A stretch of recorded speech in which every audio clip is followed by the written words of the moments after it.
Seconda edizione della giornata dei consigli comunali dei ragazzi del Friuli, organizzata dall'Assemblea di Comunità Linguistica Friulana. Oggi si è tenuta a Palazzo della Regione di Udine. Lilla Montalto Monella.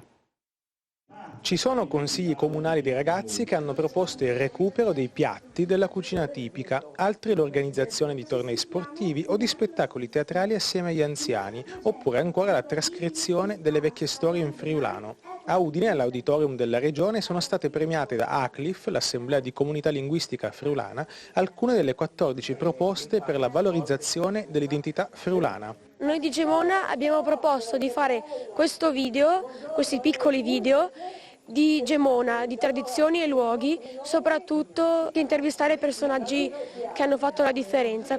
Qual è la vostra proposta da San Daniele?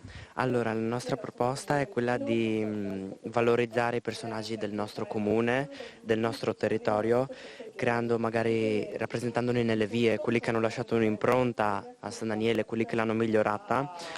Quindi in questo cartello una definizione accurata del personaggio. Noi avevamo pensato di fare un'attività, una camminata in particolare a tema friulano, nelle tappe dei luoghi più significativi di Tricesimo, raccontando la storia di quei luoghi e alla fine trovandoci per un rinfresco ed un confronto. Sono 141 i comuni aderenti all'ACLIF, iniziativa patrocinata dalla Regione, ha visto la presenza del Presidente del Consiglio regionale Mauro Bordin e dell'assessore alle finanze Barbara Zilli.